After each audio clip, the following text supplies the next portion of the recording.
안녕하세요. 맨날 듣기만 하다가 이렇게 사연을 다 보내보네요.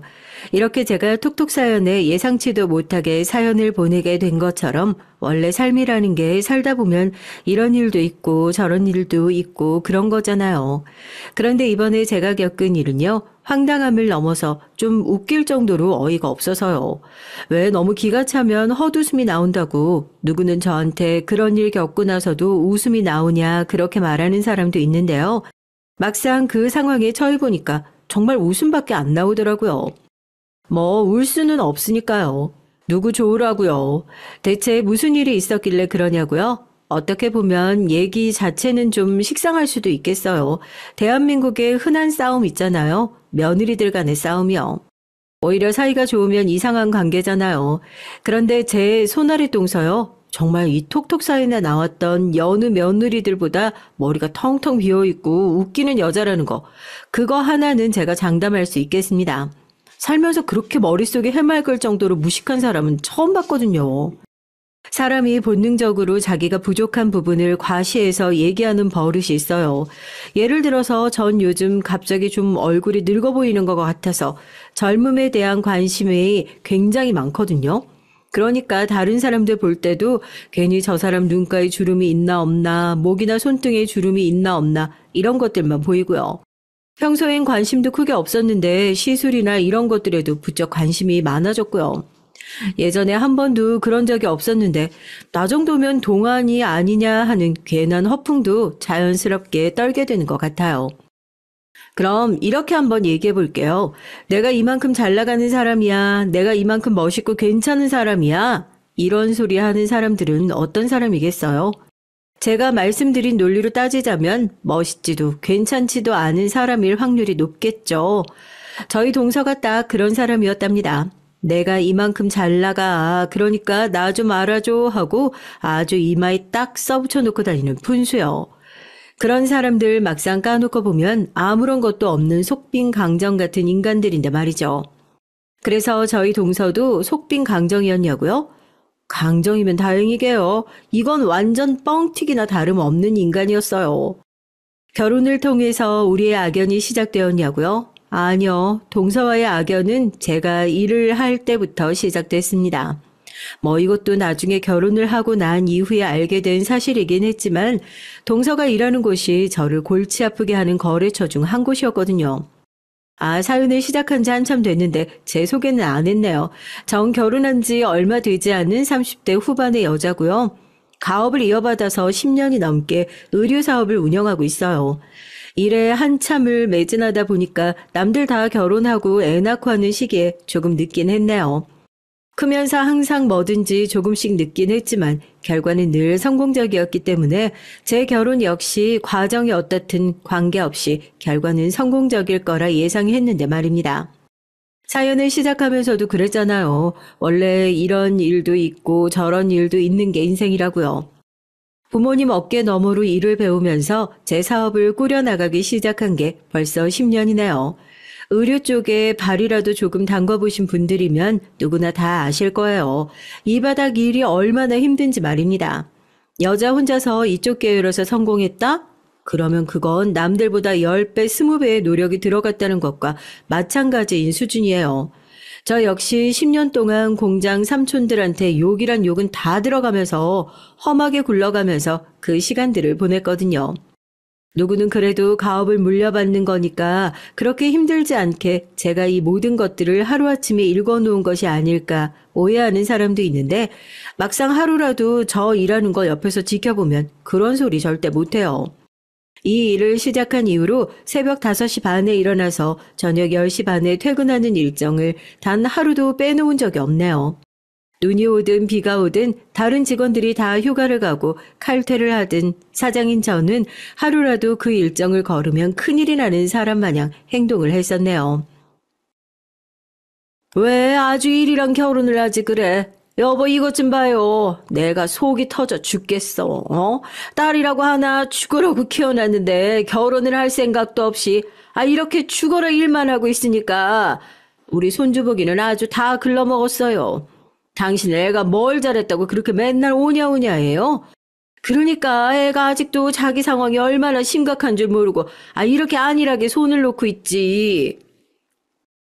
뭐 언제는 여자는 성공만 하면 결혼 같은 건 안 하고 평생 혼자 살아도 된다고 하셨던 엄마도 제가 딱 30이 넘어가니까 귀신같이 바뀌더라고요. 너 결혼은 언제 할 거니? 지금 애 낳아도 노산이다. 애 낳을 생각이 있으면 내년까지는 무조건 선이라도 봐서 결혼을 하라는 둥. 요즘 엄마들이 뭐 옛날처럼 딸 결혼시키는데 혈안이 되어 있지 않다고요? 그건 다 옛날 말이라고요? 아무리 옛날 말이라고 해도 저희 집에는 통용이 되지 않는 얘기인가 봅니다. 아주 등을 떠밀다 못해서 벼랑 끝에서 미는 수준이었다니까요. 엄마는 그렇게 눈만 마주치면 너 시집은 언제 갈 거니? 애는 언제 낳을 거니? 성화지.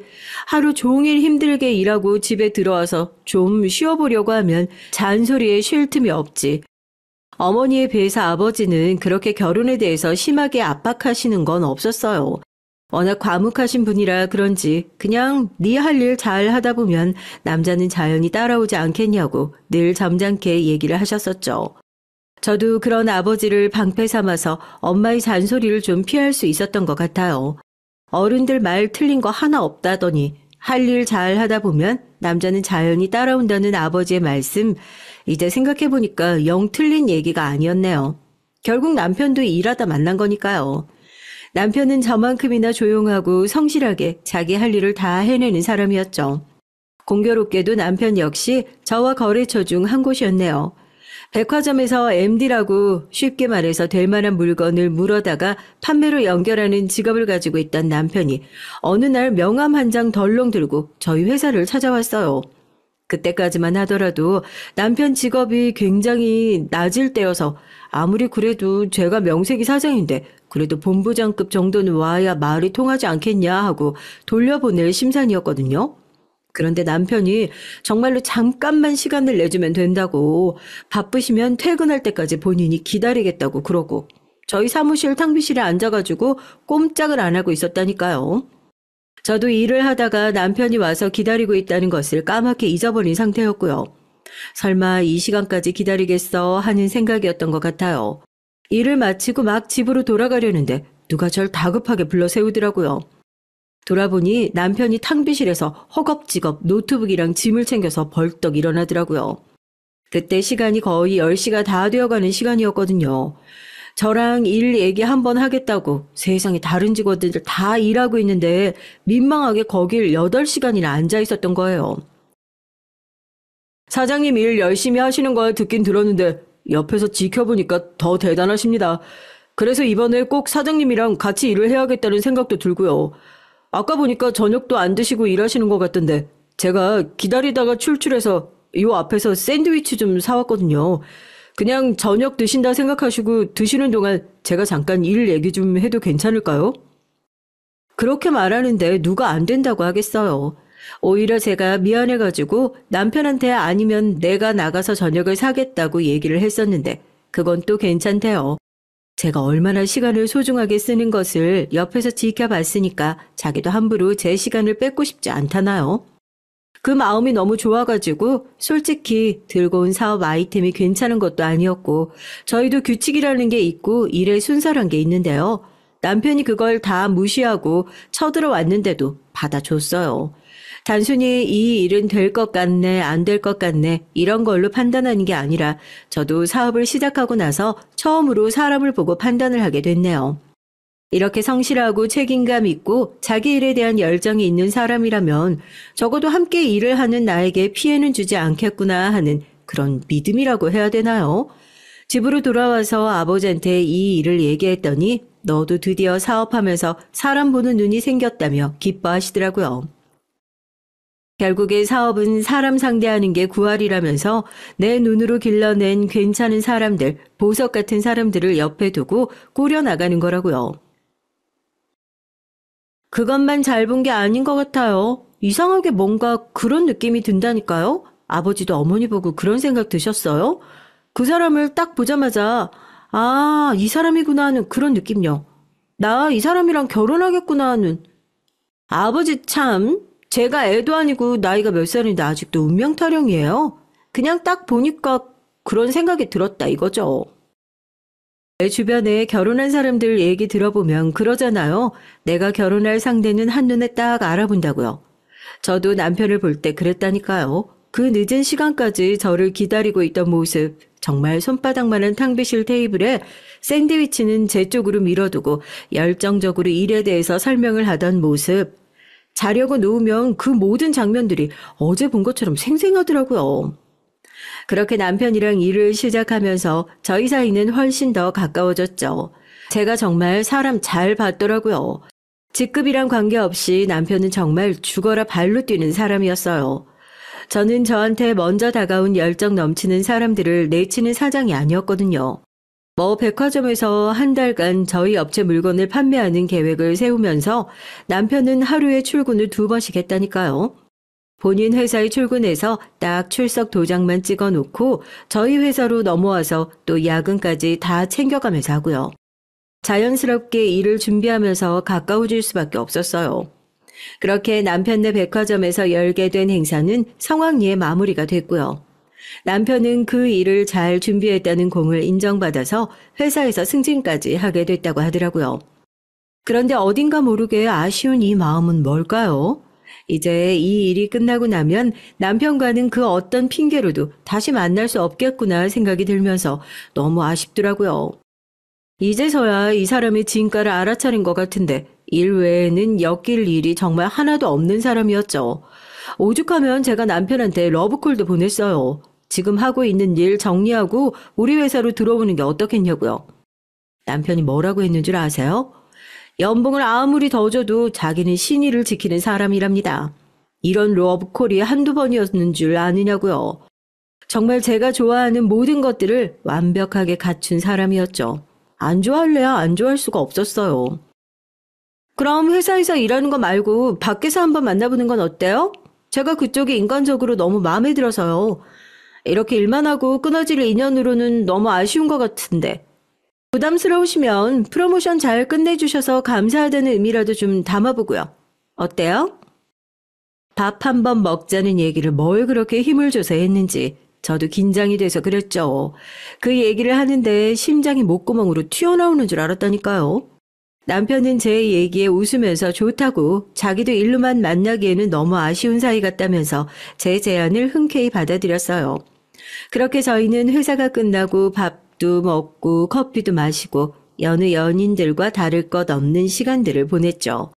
그러다가 결국 답답함을 못 이긴 남편이 먼저 만나보자는 얘기를 꺼내서 연인 사이가 됐고요. 전 회사 직원들이 저희 둘이 만나는 것을 절대 모를 거라 생각했었거든요. 제 딴에는 비밀 지킨다고 엄청나게 노력을 했었고요. 그런데 청첩장 돌려보면서 보니까 세상이 저 빼고 다 알고 있는 거 있죠? 어떻게 알았냐고 그러니까 그것도 웃겨요. 제 퇴근 시간이 점점 짧아졌다나요? 다들 알고 있었는데 제가 필사적으로 비밀로 숨기고 싶어하는 것 같아서 자기들도 모른 척하느라 아주 애를 먹었다고 그러더라고요.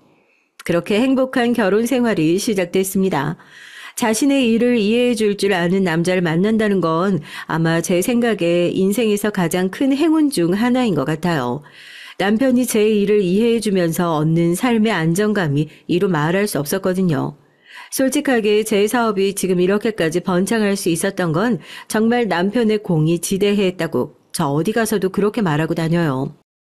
시부모님이 골치 아프게 구시는 것도 아니고 시동생은 하나 있는데 남편이랑 성격이 얼마나 똑같은지 순둥이가 따로 없더라고요. 그때까지만 하더라도 이 집에서 성격이 가장 세인 사람이 누구냐 하고 물어보면 다들 저라고 했을걸요. 오히려 스트레스는 집안보다 밖에 있었죠. 여보, 나 요즘 골치 아파 죽겠어. 당신이 이런 거 상담 참 잘해주잖아. 내가 어떻게 하는 게 좋을까? 거래처라고 마냥 좋은 소리만 하기엔 낯길을 너무 못 맞추고 그렇다고 또 싫은 소리 해버리면 우리 사업 덩치도 커졌는데 갑질하는 거냐고 또 말도 안 되는 소리 지어내서 도매 쪽에다 소문 낼 수도 있으니까. 맨날 거기 생각만 하면 머리가 아주 터질 것 같다니까? 어떻게 하면 좋을까? 그러지 말고 거기 사장님을 한번 만나보는 게 어때? 맨날 통화로만 얘기하고 있는 거 아니야, 지금. 미팅 오는 것도 사장이 아니라 거기 담당하는 직원이라며.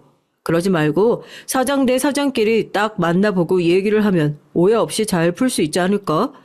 당신이 또 막상 만나서 얘기를 해보면 이해심도 엄청 넓고 그쪽에서도 얼굴 보고서 대놓고 싫은 소리는 못할 거 아니야.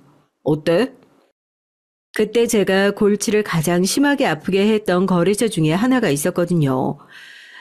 저희도 물건을 받아와야 수출도 하고 판매를 하는데 왜 땡땡 부티크라고 이름만 들으면 다 아는 곳이에요.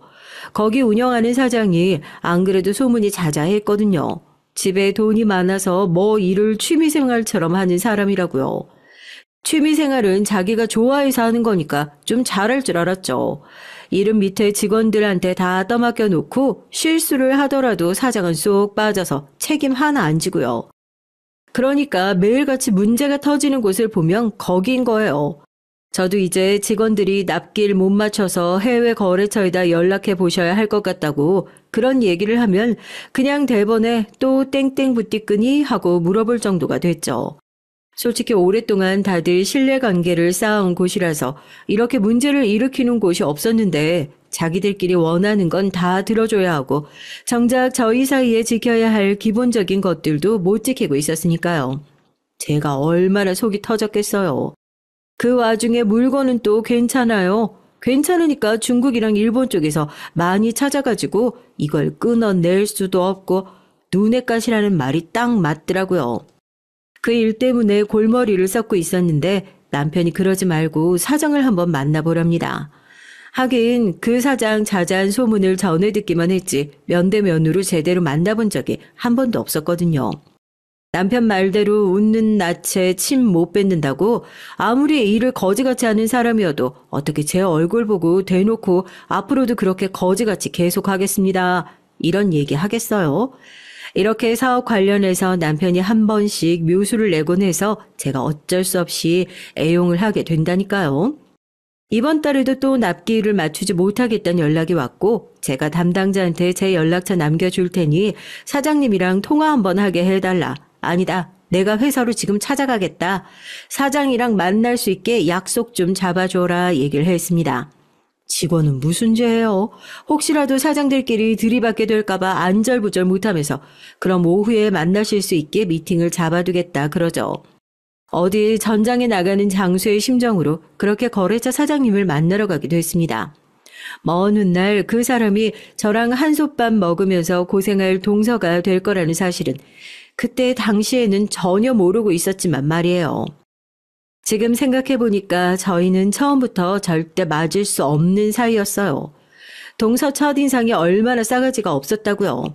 보통 사람 첫인상 보고 싸가지 없다고 대놓고 말하기가 쉽지 않은데 그 어려운 걸 저희 동서는 정말 다 해냈네요. 제가 그쪽 회사 그러니까 매장에 도착하니까 직원이 사장을 냉큼 불러올 생각은 안 하고 난감한지 발만 동동 구르고 있더라고요.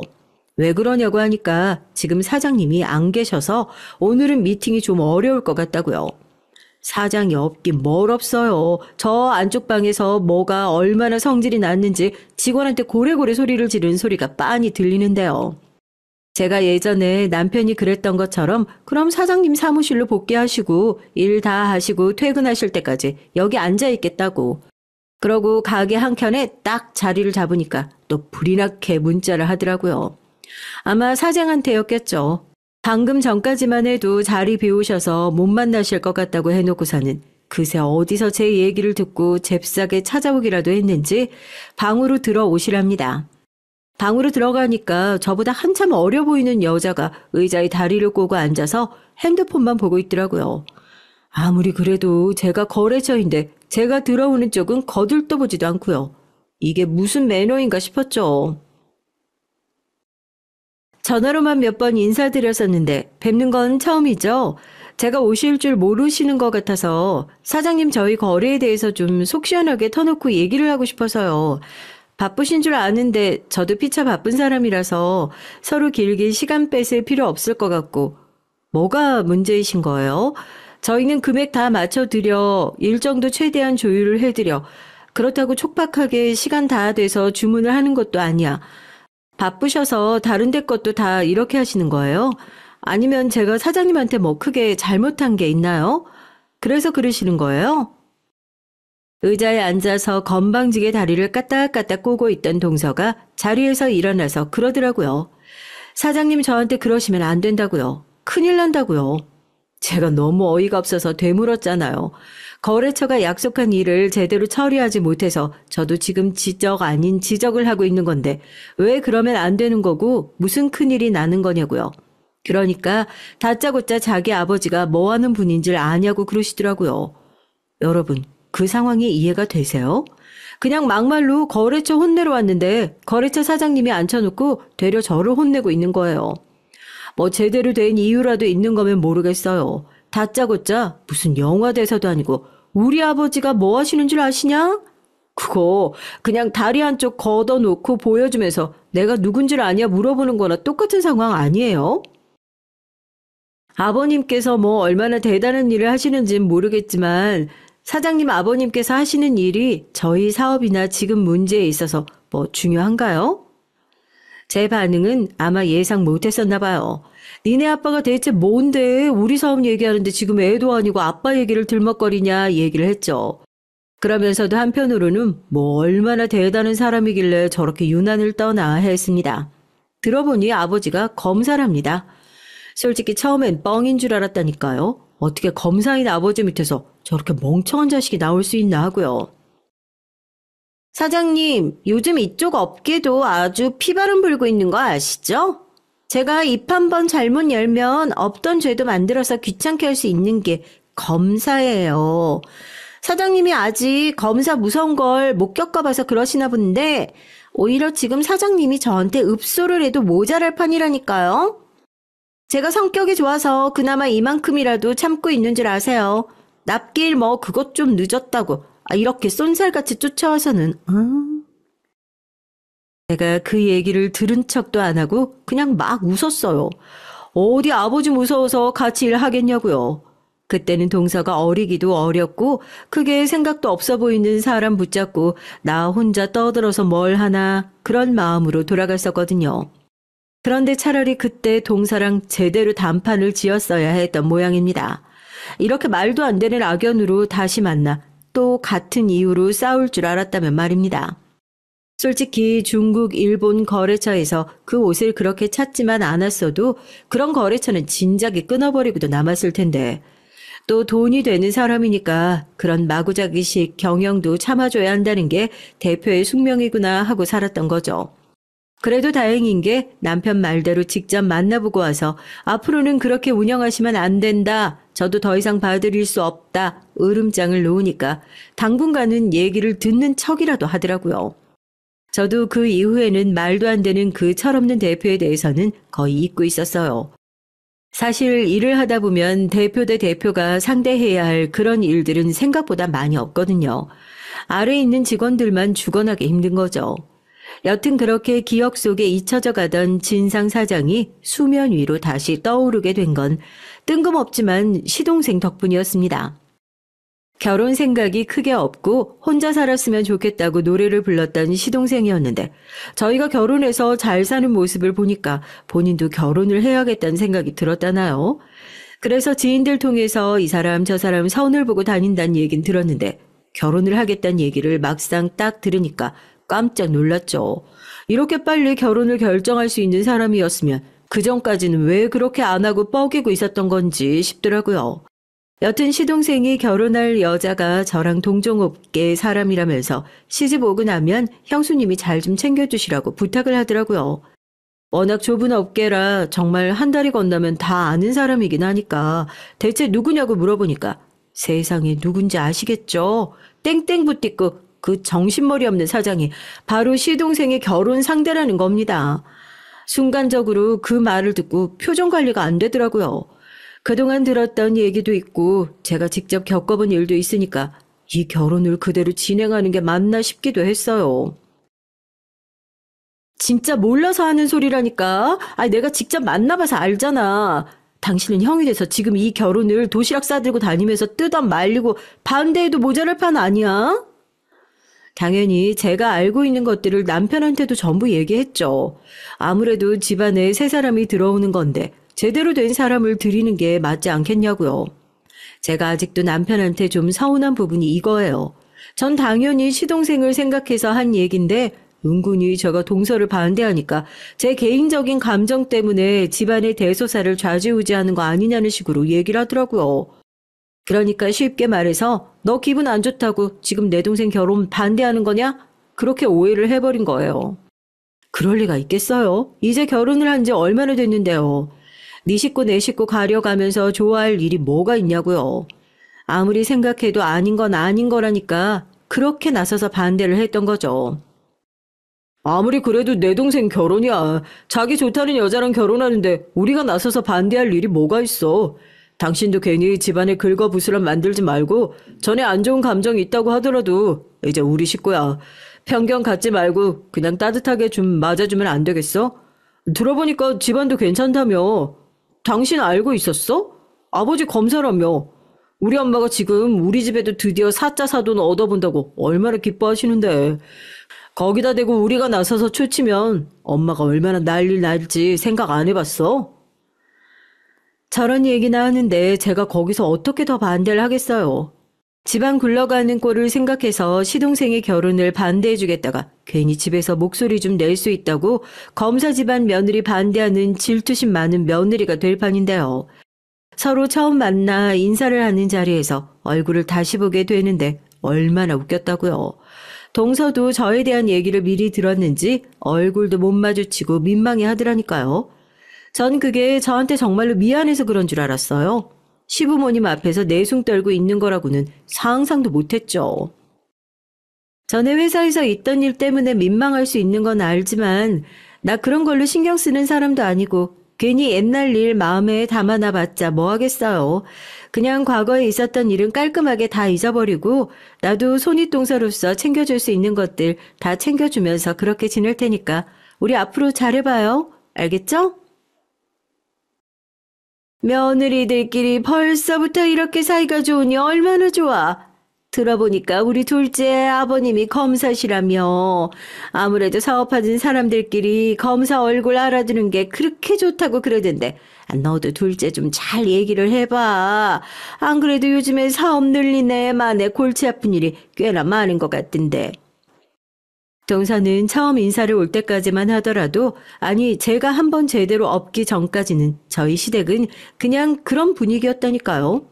막상 동서는 검사도 변호사도 아니라 그냥 아버지가 검사일 뿐인데 시댁에서는 마치 그게 대단한 권력이라도 된 것 마냥 동서를 오냐오냐 부둥부둥 해줬던 게 전 버릇이 나빠진 가장 큰 이유 중 하나라고 생각해요. 그리고 사업하는 사람들이 검사 얼굴 알아두면 좋다는 말 그거 대체 어디서 나온 건가요? 물론 세무조사 같은 게 들어오면 털어서 먼지 하나 안 나오는 사람 없다지만 저희 회사는 최근에 불시에 조사를 받았을 때에도 그동안 워낙 관리를 해놓은 탓에 추징금이랍시고 정말 상식 수준에서 이해가 될 만한 형식적으로 의뢰 납부하는 정도로만 나왔었거든요. 뭐 검사가 열받아서 칼을 빼들어가지고 회사에서 칼춤 한번 제대로 쳤다 그러면 거의 그 회사가 전부터 챙기는 것들이 꽤나 있었나 보구나. 전 그렇게 생각하는 편이고요.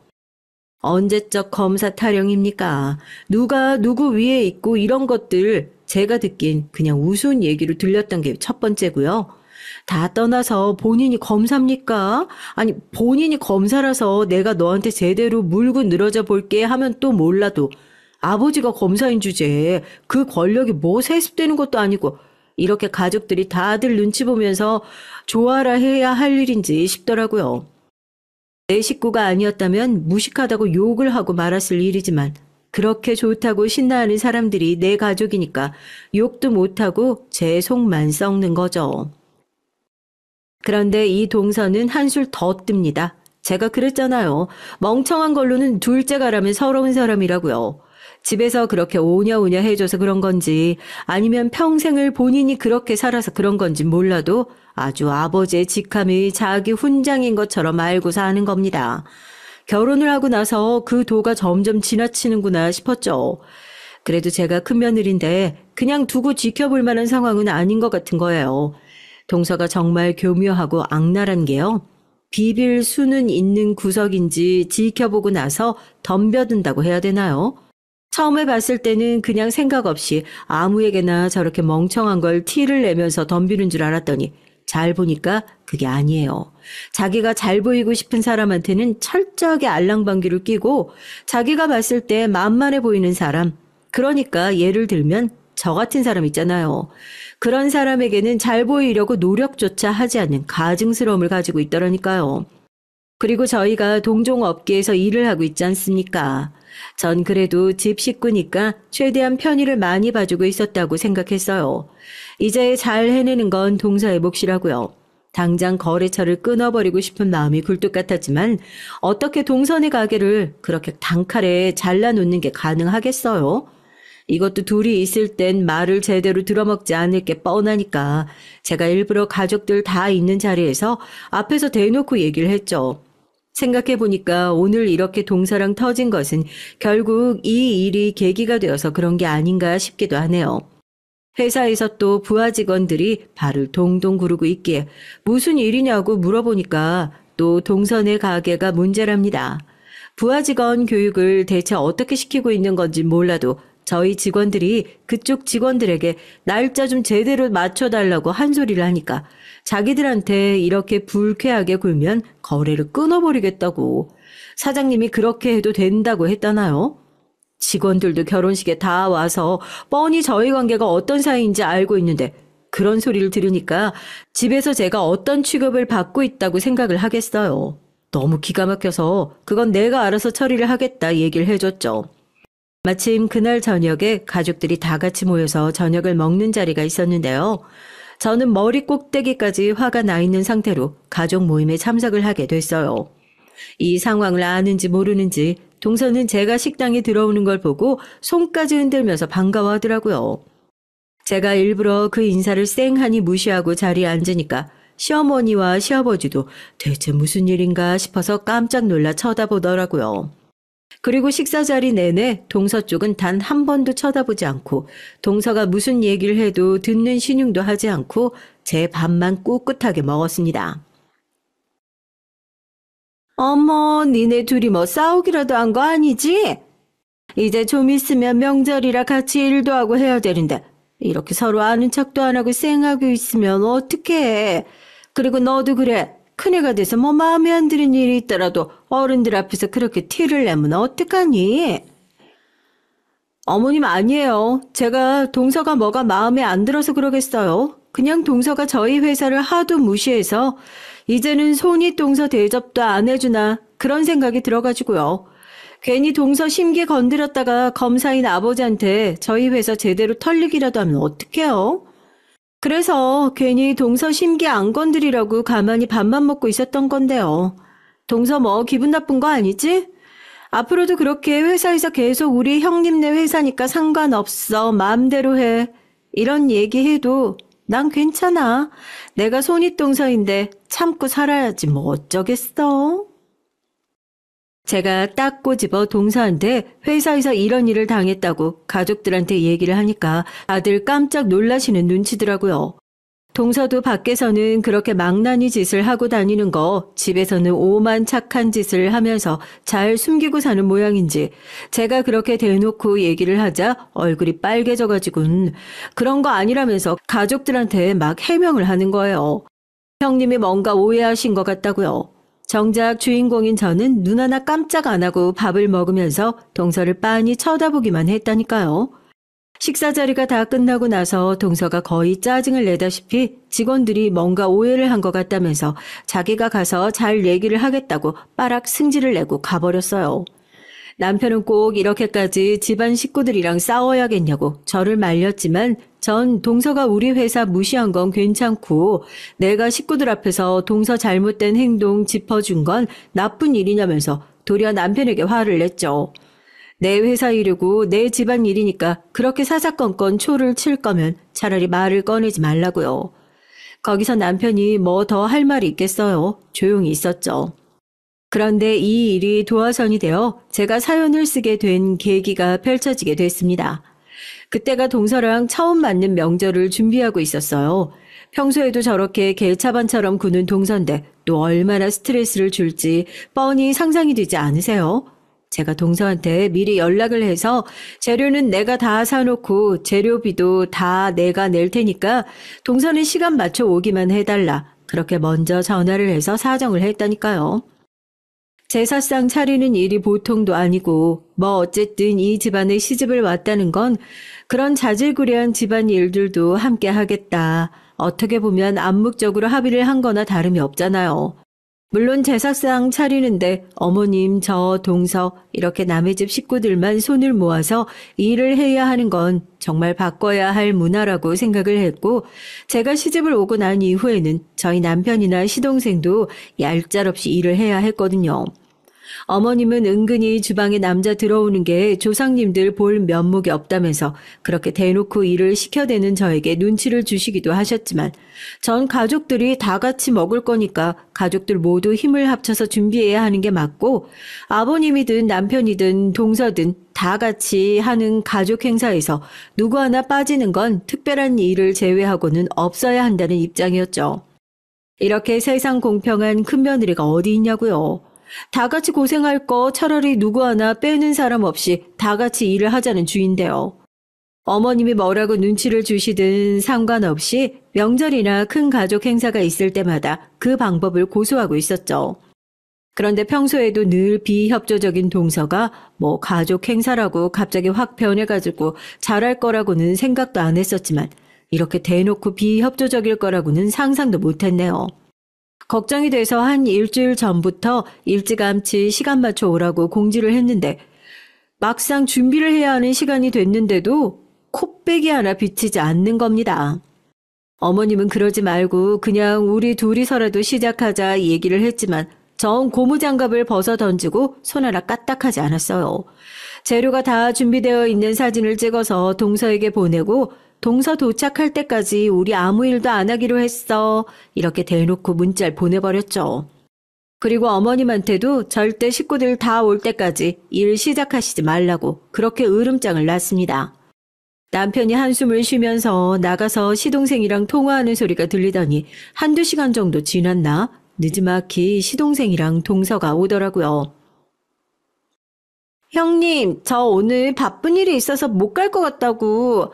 이 사람 통해서 말씀드렸는데 형님이 일 안 하신다고 그렇게 손 놓고 계신다는 얘기 들어서 저희 온 거예요.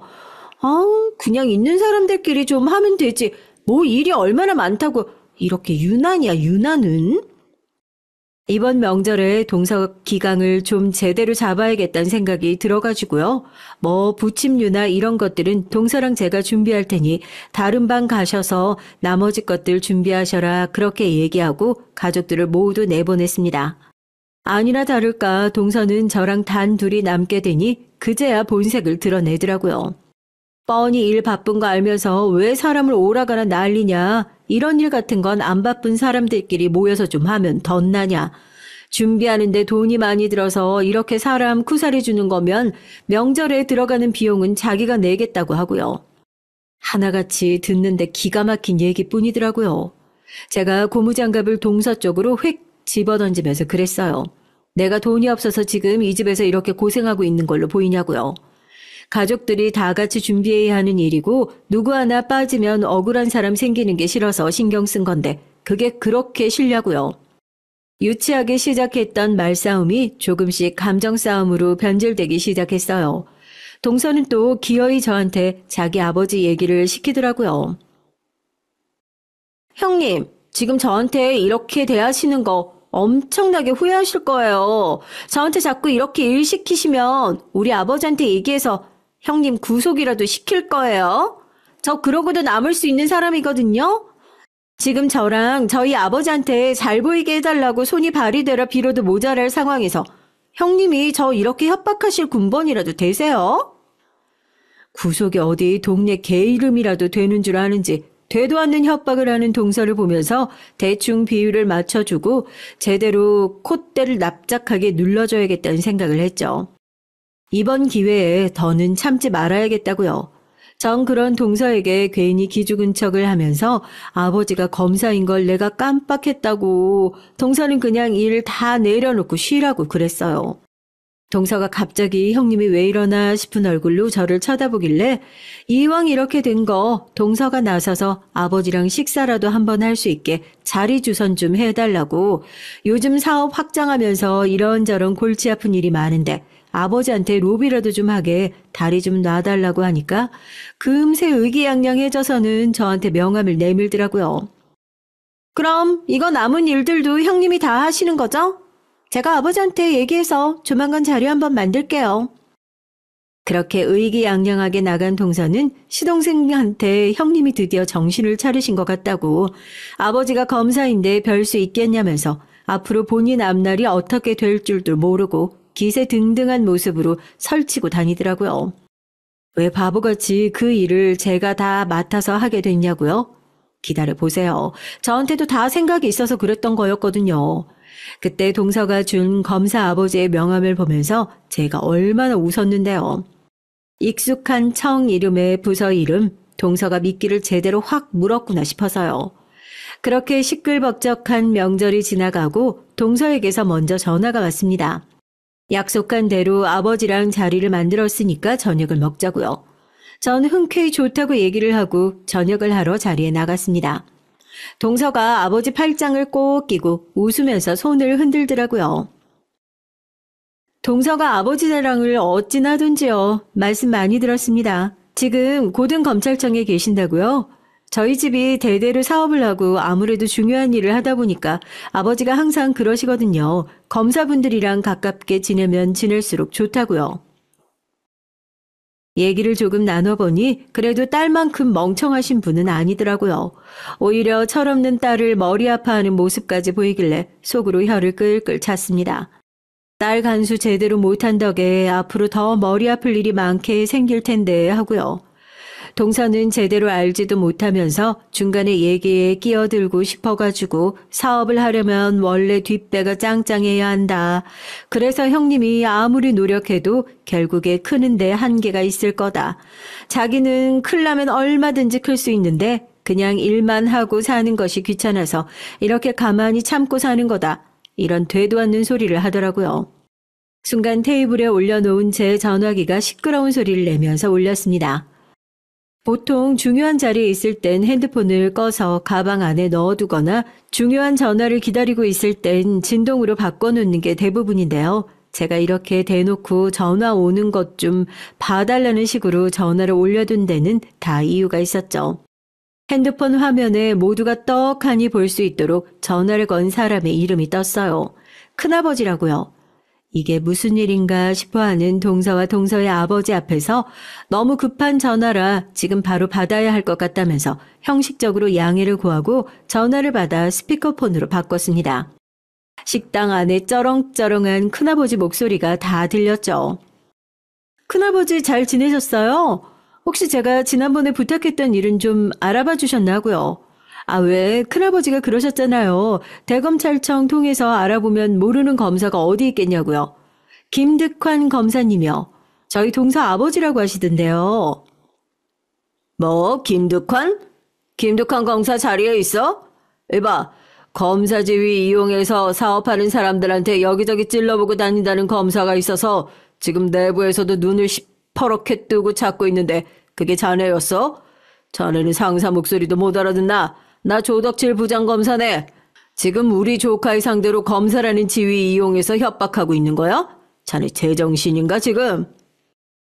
저희 큰아버지의 불호령 같은 목소리에 맞은편에 앉아있던 두 모녀는 얼굴이 하얗게 질리더니 그야말로 난리가 났습니다. 동서의 아버지란 분은 제 전화를 황급히 받아들고 앞에 큰아버지가 계시지 않는데도 꼬박꼬박 고개를 숙이면서 인사를 하는 거 아니겠어요? 정말 멍청한 동서는 지금 이게 무슨 상황인지 제대로 파악이 안 되나 본지 눈만 끔뻑끔뻑 거리면서 당황한 얼굴로 저를 멍하니 쳐다보고 있고요. 한참을 전화로 깨지셨는지 전화기를 붙잡고 고개를 조아리던 동서의 아버지가 덜덜 떨리는 손으로 저에게 핸드폰을 건넸습니다. 전 큰아버지에게 괜히 쓸데없는 일로 귀찮게 해드려 죄송하다 인사를 하고 전화를 탁 끊어버렸죠. 전화를 끊자마자 동서의 아버지가 동서의 팔을 붙잡아 질질 끌더니 제 앞에 무릎을 탁 하니 꿀피는 게 아니겠어요? 동서는 그런 본인 아버지의 모습을 보고 지금 뭐 하는 거냐고, 왜 이 여자 앞에서 무릎을 꿇냐고 길길이 날뛰기 시작했고, 그런 동서의 철없는 모습에 손목을 세게 잡아당기면서 동서도 얼른 같이 제 앞에 무릎을 꿇었어요. 그래도 아버지가 멍청하지 않아서 일을 더 크게 만들지 않은 게 얼마나 다행인가 싶어요. 누구 아이디어예요? 그쪽 아이디어예요? 아니면 이 멍청한 당신 딸이에요? 아버지가 검사라고 그렇게 잘난 척을 하고 다니던데 어떻게 지금이라도 저 말도 안 되는 핑계 대서 구속이라도 한번 시켜보지 그러세요? 아이고 죄송합니다. 조덕칠 부장검사님 조카신 줄도 모르고 저희 딸이 무례를 저질렀습니다. 부장검사님, 제가 검사 명함 나왔을 때부터 정말 존경으로 모셨던 분이신데 그 귀하신 분 조카도 제가 제대로 알아보지 못하고 이런 무례를 저질렀으니 부장검사님 볼 낯이 정말로 없습니다. 이번 한 번만 제발 저희 딸의 무례를 용서해 주시면 다시는 이런 일 없도록 집안에서 따끔히 제대로 교육시키겠습니다. 죄송합니다. 죄송합니다. 뭐? 누가 누구 조카라고? 이 형님 가족 중에 부장검사가 있다고요? 말도 안 돼. 그럼 여태까지 왜 말씀 한마디도 없이 가만히 계셨어요? 집안 사람 중에 검사 있으면 있다고 진작에 말했으면 이렇게 서로 얼굴 붉힐 일도 없잖아요. 동서 아버지까지 이렇게 내 앞에 무릎을 꿇은 마당에 동서는 참 철이 없다. 아직도 느끼는 게 없나 봐. 검사라는 조직이 얼마나 폐쇄적이고 그 안에서 눈밖에 한번 잘못 났다가 썰려나간 검사들이 몇인 줄 동서가 알고나 있어? 하긴 그런 걸 알 정도로 두뇌 회전이 빠른 인간이었으면 애초에 나한테 덤빌 생각을 꿈도 꾸지 않았겠지. 그것만 알아도 딸의 철없는 행동 때문에 너희 아버지 출세길은 이제 꽉 막힌 거나 다름없다고. 상사가 끌어주지 않는 검사를 누가 데리고 가려고 하겠니? 그게 다 네 탓이라고 알아들어, 이 멍청한 기집애야. 동서의 아버지는 이마가 바닥에 닿을 기세로 저에게 머리를 조아리고 잘못했다고 딸 교육은 본인이 확실하게 시키겠다고 사과를 하셨고 저는 거기에 대고 콧방귀를 뀌고 고개를 돌리고 자리에서 일어나려고 가방을 챙기기 시작했습니다. 이제야 상황 판단이 제대로 된 건지 동서는 나가려는 저를 붙잡고 자기가 너무 멍청했다고 다시는 형님 심기 거스르지 않겠다고 한 번만 용서해달라고 싹싹 빌기 시작했죠. 전 그런 동서한테 애초에 사과할 짓을 안 했으면 이런 일이 없었지 않겠냐면서 그냥 고개를 쌩하니 돌리고 나가버렸습니다. 지금 그 일이 있었던 지 3일밖에 지나지 않았는데요. 아침부터 동서가 찾아와서 저희 집 앞에 무릎을 꿇고 석고대죄를 하는 바람에 한바탕 난리가 나서 아무것도 모르는 남편이 어리둥절해 했다니까요. 뭐 저도 더 질질 끌고 가지는 않으려고요. 제대로 된 사과 한번 받고 없던 일로 덮을까 생각하고 있습니다. 제 목적은 처음부터 끝까지 동서의 버르장머리를 고쳐주자 그 이상도 그 이하도 아니었으니까요. 여기서 질질 더 끌고 가서 동서에게 복수를 한답시고 동서 아버지의 앞길을 진짜로 막아버리기라도 한다면 저도 결국 남의 권력을 제 권력처럼 휘두르는 동서랑 똑같은 사람이 되는 게 아니겠어요. 이왕 사과받기로 한 거 동서를 어떻게 더 골려주는 게 좋을지 여쭤보려고 사연을 보낸 게 맞겠네요. 좋은 아이디어 있으면 함께 공유해 주세요. 안녕하세요. 저는 40대 여자입니다. 여러분은 자신 스스로가 어떤 사람인지 잘 아시나요? 전 지금까지 살면서 저 스스로에 대해 아주 잘 안다고 생각했어요. 씩씩하고 어릴 때의 순수함을 그대로 간직한 사람이라고 여겼죠. 그런데 제 착각이더군요. 사람은 환경에 따라 어쩔 수 없이 변하기도 하는 거더라고요. 전 위로 오빠만 둘입니다. 여기까지 들으면 다들 제가 집에서 공주처럼 자랐을 거라고 생각하더라고요. 하지만 전 아니에요. 집마다 다르겠지만 우리 집은 부모님께서 아들, 딸 구분 없이 그냥 삼형제처럼 막 키우셨거든요. 아들만 키우다가 딸을 낳으면 예쁜 원피스도 입히고 싶고 머리도 예쁘게 묶어주고 싶고 그럴 만도 한데 저희 부모님은 그렇지 않았어요. 제게 오빠가 입던 옷도 그대로 물려주고 머리도 항상 짧게 자르라고 하셨거든요. 그래서 그랬는지 아니면 제 곧 타고난 성격이 그런 건지 전 오빠들처럼 잘하는 게 별로 불편하지 않았어요. 오빠들하고만 놀아서 그런지 학교에 가서도 여자애들보다 남자애들하고 어울려 노는 게 편하더라고요. 여자애들처럼 앉아서 노닥거리는 건 아예 체질에 맞질 않았어요. 덕분에 저는 어릴 때부터 씩씩하고 선머슴 같다는 말을 많이 듣고 자랐습니다. 성격도 단순해서 웬만한 일에는 놀라지도 않았고 친구들과 싸워도 별로 상처받지도 않았고요. 부모님 말씀에 따르면 오히려 오빠들보다 제가 더 고집세고 사고뭉치라 더 힘들었다고 하시더라고요. 부모님은 좀 힘드셨다고 하지만 전 어디서나 인기가 많았습니다. 공부보다는 노는 걸 좋아하다 보니까 자연스레 운동신경이 좋았어요. 성격도 시원시원한 편이고요. 학교 생활하면서도 반장도 많이 했어요. 나중에 직장 생활도 굉장히 잘했고요. 어디서든 잘 적응하는 편이라 저는 평생 탄탄대로로 즐겁게 살 줄 알았거든요. 그런데 그렇지가 않았어요. 결혼 생활은 달랐습니다. 지금까지 인간관계에 있어서 단 한 번도 문제가 생긴 적이 없었는데 시댁 식구들은 차원이 다르더라고요. 남편과 저는 운동하다가 만났습니다. 전 자전거, 스쿼시, 수영 등등 못하는 운동이 없었죠. 그래서 동호회도 많이 해요. 남편과는 자전거 동호회에서 만났습니다. 나이도 비슷하고 사는 곳도 가까워서 처음엔 친구처럼 지내다가 어느새 가까워져서 결혼까지 하게 됐죠. 남편과 저는 소울메이트처럼 모든 게 다 비슷했어요. 좋아하는 건 물론이고 싫어하는 거, 하고 싶은 것까지 다 똑같았죠. 연애할 때는 서로 너무 비슷한 게 신기했어요. 마치 운명인가 싶었죠. 그런데 결혼을 하고 보니까 이게 더 힘들더라고요.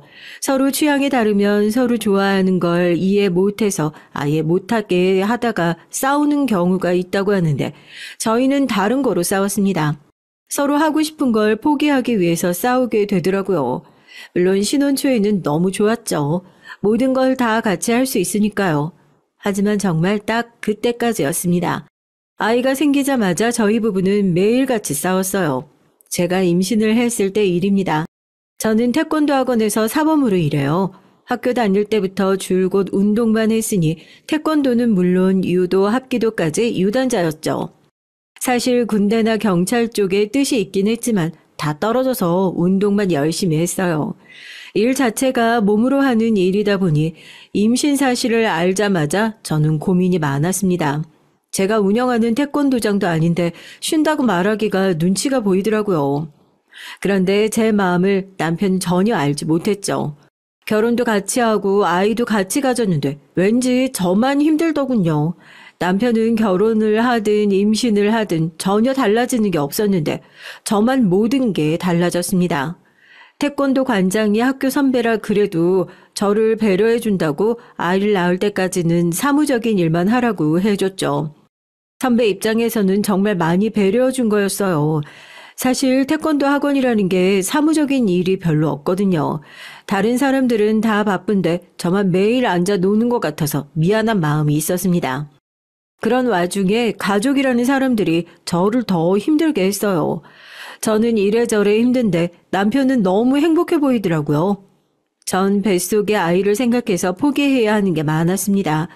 일도 몸을 쓰는 일이고 취미며 특기도 모두 다 운동인데 그걸 못하게 되니까 너무 힘들더라고요. 속상하지만 어쩌겠어요. 아이를 생각하면 당연히 참아야죠. 문제는 남편이었습니다. 남편은 눈치도 없이 전과 똑같이 생활했어요. 전 입덧을 하면서도 매일 대중교통을 이용해 출퇴근을 했죠. 매일 밤 집에 오면 녹초였습니다. 아무것도 못 먹고 누워만 있었어요. 정말 손 하나 까딱할 힘이 없었거든요. 그럴 때면 남편이 저녁이라도 좀 차려줬으면 좋겠고 집안일이라도 좀 해줬으면 좋겠는데 퇴근하고 오면 남편은 항상 집에 없었어요. 퇴근 시간 넘었는데 왜 집에 안 와? 자기 까먹었어? 나 오늘 테니스 하는 날이잖아. 테니스 치고 사람들하고 맥주 한잔하고 들어갈게. 운동이며 사람들과 어울려 노는 것 모두 저도 좋아하는 일이다 보니 남편은 제가 다 이해해 줄 줄 알았대요. 하지만 제 생각은 전혀 달랐습니다. 제가 심보가 고약한 건지 모르겠어요.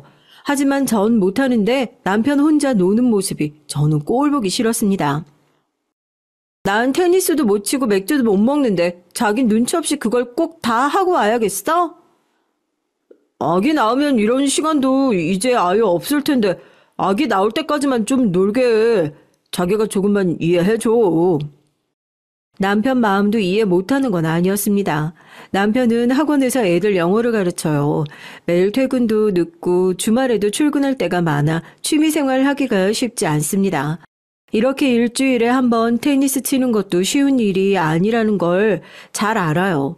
전 얄밉고 화도 났지만 꾹 참았죠. 남편 말대로 아이가 태어나면 둘 다 정신없어서 정말 아무것도 못할 테니까요. 지금만 좀 참아주자 싶었습니다. 그런데 남편은 남자가 한 입으로 두 말을 하더라고요. 애가 태어나고 나서도 전혀 변하질 않았어요. 오히려 제가 아이를 키우느라 정신없으니 아주 교묘하게 자기 멋대로 하더라고요. 저희는 아들을 낳았습니다. 아들이 태어나자마자 저는 일을 그만둬야 했어요. 태권도 학원에 육아휴직이 있을 리도 없고 아이를 맡길 곳도 없었거든요. 사실 시부모님께 부탁해 보려고 했어요. 저희 친정 부모님은 30년 동안 과일 가게를 하셔서 명절에도 모시는 분들이라 부탁할 수도 없었거든요. 반면 시부모님은 4층짜리 빌라를 가지고 있었죠. 10집 정도 되는 집에서 매달 월세를 받아 두 분이 여유로운 노후를 보내고 계세요. 물론 그렇다고 당연히 손주를 봐주셔야 하는 건 아니죠. 전 혹시나 하는 마음에 남편에게 말이라도 꺼내보라고 했죠. 남편 월급 가지고 세 식구가 살기 빠듯한 건 사실이니까요. 그런데 시부모님의 반응이 제 생각보다 훨씬 더 좋지 않았습니다. 어머 얘, 나 젊어서 일만 하느라 우리 새끼들 내가 안 키웠어. 애기라고 안아본 적도 몇 번 없는데 내가 신생을 어떻게 키우니? 시어머니는 젊어서 일만 하시느라 남편과 서방님 모두 남편의 할머니께서 키워주셨대요. 그래서 아기는 어떻게 키우는 건지 아예 모르신답니다. 예미야, 아무리 그래도 우리가 이제 70이 넘었는데 어떻게 애 봐달란 말을 그렇게 서슴없이 하니? 남들은 다들 친정에서 봐준다는데 넌 너무 염치가 없는 거 아니니? 친정이든 시댁이든 그게 뭐 중요해요? 상황이 되시면 누구든지 좀 봐주실 수도 있죠. 전 시아버지 말이 너무 서운해서 입이 불쑥 튀어나왔습니다. 요즘 다들 마트 가서 사 먹어서 과일 가게 장사도 잘 안 될 텐데 이 김에 사돈더러 집에서 손주나 좀 보시라고 하면 되겠네. 봐주시기 싫으면 그만 안 봐주시면 되지. 왜 저희 부모님까지 들먹이시면서 그런 소리를 하세요? 아이고 욱하기는 내 말이 뭐 틀렸냐. 그러게 딸 자식이라고 하나 있는데 귀하게 좀 키우셨으면 얼마나 좋아. 여자가 운동해봐야 뭘 먹고 산다고. 아버님이 뭘 한다고 그러세요? 저 운동해서 지금까지 잘 먹고 잘 살았거든요. 전 너무 화가 나서 연신 씩씩거렸습니다. 제가 워낙 괄괄한 성격이라 결혼 초부터 시부모님이 저를 편하게 대하셨지만 저런 소리까지 듣고 가만히 있을 순 없었어요. 애꿎은 친정 부모님까지 들먹이시니까요. 너야말로 너무하는 거지. 둘째내는 애 낳고도 지금까지 한 번을 봐달라고 한 적이 없었어. 시부모님은 아주 철벽을 치셨습니다. 자리에 있지도 않은 동선이 얘기까지 꺼내면서요. 동서야 직장이 탄탄해서 육아휴직도 받을 수 있었고 친정 부모님이 봐주신다고 했으니 당연히 시댁에는 말도 안 꺼냈겠죠. 저도 상황이 안 되니 부탁을 드리는 건데 시부모님이 너무 매몰차게 말씀을 하시는 것 같아 전 서운했습니다. 남편은 그래도 그런 제 마음을 좀 알아줄 거라 생각했는데 아니더라고요.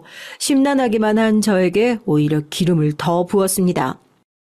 전세 대출 때문에 걱정하는 거면 우리 집 재계약하지 말고 그냥 어머니네 빌라로 들어갈까? 설마 아들한테 월세 받으시겠어? 당신 그 집 안 가봤어? 거기 대학생들이나 사는 원룸인데 우리 세 식구가 거기 어떻게 들어가서 살아?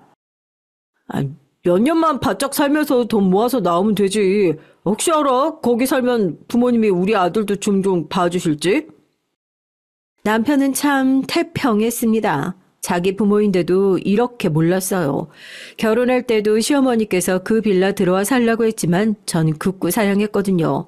말이 좋아 빌라지 사실 오래된 하숙집이었어요. 집도 집이지만 사실 시부모님이랑 같은 건물에 살기 싫었습니다.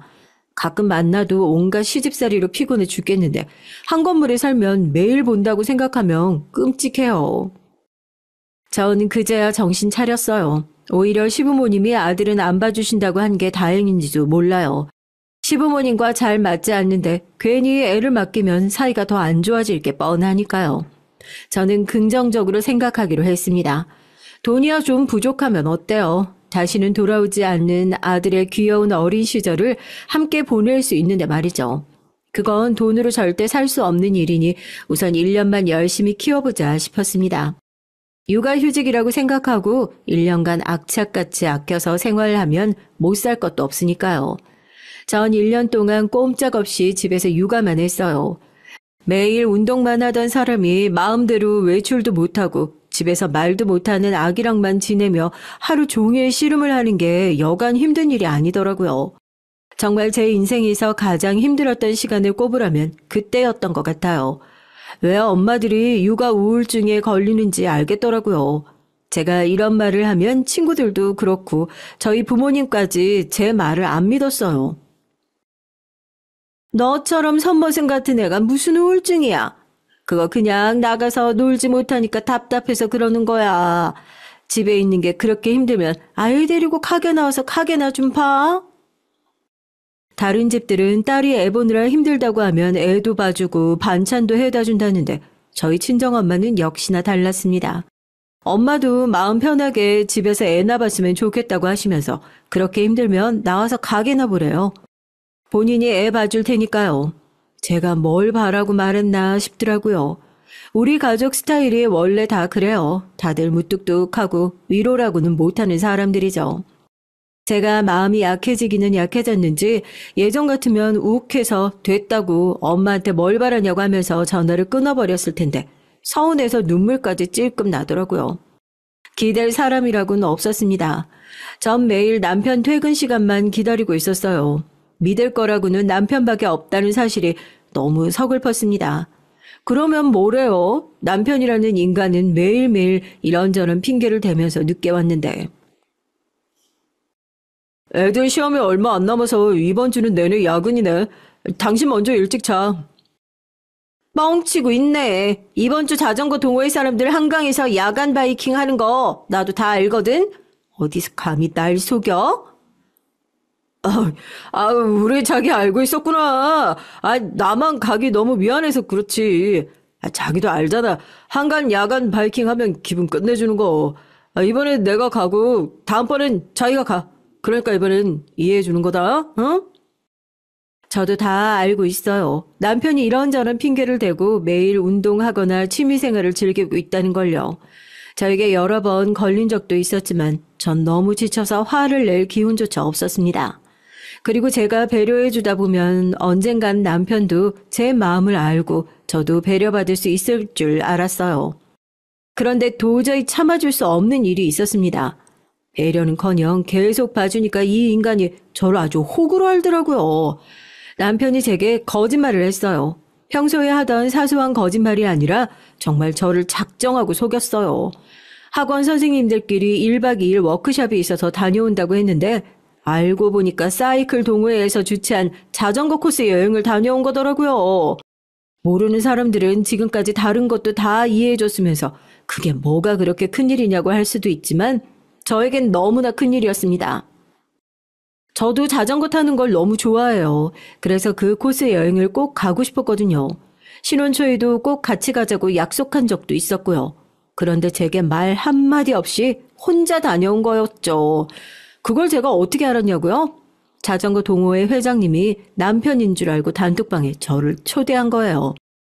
저랑 남편 프로필 사진이 똑같은 아들 사진이거든요. 단톡방에 여행하면서 찍은 사진이 계속해서 올라오는데 사진 속에 제 남편이 떡하니 있더라고요. 아주 해맑은 얼굴로 여자 회원들 사이에 떡하니 말이죠. 저와 남편도 바로 그 모임에서 만난 거예요. 보통 다들 처녀, 총각, 젊은이들이 모여서 가는 여행이거든요. 그런 곳을 아이도 있는 유부남이 저한테 상의 한마디 안 하고 다녀온 거예요. 전 정말 24시간을 꼬박 혼자 아이와 씨름하고 있는데 말이죠. 전 그 사실을 알고 나서 남편에게 정말 실망했어요. 다른 사람은 몰라도 남편은 모를 리 없었거든요. 남편이 혼자 다녀오면 제가 얼마나 화를 낼지요. 그런데 그런 걸 다 무시하고 혼자 다녀온 거예요. 전 이대로 넘어갈 수 없었습니다. 저 방에 누워있는 애, 내가 밖에서 나온 애야? 우리 둘이 좋아서 나온 우리 애야. 근데 내가 혼자 저 갓난아기랑 울면서 씨름하는 사이에 당신은 아가씨들이랑 여행을 갔어? 그것도 나한테 거짓말까지 하고? 네가 그러고도 인간이냐? 아가씨들이랑 가긴 누가 아가씨들이랑 갔다고 그래. 아니 자기도 알잖아. 내가 거기 꼭 가고 싶었던 거. 자주 하지도 않는 행사인데 이번에 학원 휴가 날짜랑 딱 맞더라고. 아 이렇게 운명적인 날 내가 어떻게 한 거냐? 남편은 정말 철딱서니가 없었어요. 이건 무슨 남편이 아니라 제 아들 같았습니다. 뻔뻔한 놈. 넌 어떻게 네 생각만 하냐? 네가 가고 싶으면 당연히 나도 가고 싶겠다라는 생각이 안 들어? 자기도 가고 싶은 거 알지. 아니 근데 우리 아들 있잖아. 나중에 애 다 크면 내가 당신도 혼자 보내줄게. 아 꼭. 입만 살아서는 너 지금 그걸 말이라고 해? 애 다 키우면 꼬부랑 할머니가 돼서 가라는 소리야? 남편이 그렇게 얄미운 성격인지 전 그때 처음 알았어요. 알고 보니 자기가 하고 싶은 건 꼭 해야 직성이 풀리는 사람이더라고요. 전 저에게는 절대 오지 않을 거라 장담했던 육아 우울증이 온 것 같았죠. 말 한마디도 하고 싶지 않을 정도로 의욕이 없을 때도 있었고 아이를 재우다가 저도 모르게 눈물이 나기도 하더라고요. 거기다가 문제는 잠을 거의 자주 못했어요. 아들이 워낙 새벽에 자주 깨기도 했지만 아이가 잠들고 나서도 전 잠에 들 수 없었습니다. 저도 처음에는 그냥 아이 키우는 게 힘들어서 그런 건 줄 알았는데 주변에서 다들 육아 우울증이라고 병원에 한번 가보라고 하더라고요. 전 절대 육아 우울증에 걸릴 리 없다던 친정 엄마까지 말을 하니 저도 걱정이 됐어요. 전 고민 끝에 남편에게 얘기했습니다. 그러자 남편이 한다는 말이 어이가 없더군요. 자기가 우울증?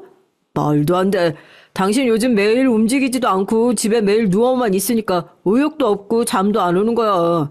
그러니까 운동 좀 해. 당신 요즘 살찐 거 알아? 그러다가 다시 태권도장 나갈 수 있겠어? 네가 뭘 안다고 나한테 누워만 있대? 네가 봤어? 내가 누워만 있는 거 봤냐고. 그리고 내가 어떻게 운동을 해? 매일 집에 아기랑 있는데 아기 집에 혼자 두고 밖에 나가서 운동을 어떻게 해? 자기 그거 다 핑계야. 애기 잘 때 옆방에서 유산소 해도 되고 유모차 태워서 나가서 좀 걷거나 뛰거나 해도 되잖아. 자기 거울 좀 봐봐. 나보다 한 10살은 많아 보여. 연애할 때도 남편과 저는 알콩달콩 사이좋은 커플은 아니었어요. 항상 서로 놀리고 장난치며 티격태격 만났죠. 하지만 저의 자존감이 바닥을 치고 있는 와중에 장난을 치니 정말 욕이 절로 나오더군요. 살다 살다 제 남편이 이런 재수없는 인간인 줄은 몰랐어요. 이게 다 제가 너무 혼자 독박 육아를 해서 그런 것 같았죠. 남편이 애를 하루도 혼자 본 적이 없으니 애가 잘 때 엄마가 옆방에서 유산소도 할 수 있고 유모차에 태워나가면 애가 얌전히 있는 줄 아는 것 같더라고요. 전 그제 정신이 번쩍 들었습니다. 이대로 있다가는 남편이 육아의 육자도 모를 것 같았어요. 지금까지 제가 남편을 너무 배려했던 거죠. 남편 말이 맞아요. 이러다가 제가 살만 뒤룩뒤룩 쪄서 몸이 무거워지면 어느 태권도장에서 절 받아주겠어요. 안 그래도 애 낳은 지 1년이 다 되어가니 하루라도 빨리 다시 운동을 시작해야겠다 싶었습니다. 전 그날로 바로 주변에 연락을 돌렸어요. 다시 일할 수 있는 태권도장이 있는지 알아보기 위해서요. 전 바로 일을 구했습니다. 전 그날 저녁 남편에게 상의가 아닌 통보를 했어요. 다음 달부터 일하러 나갈 테니까 이제부터 아들 육아는 같이 해야 한다고요.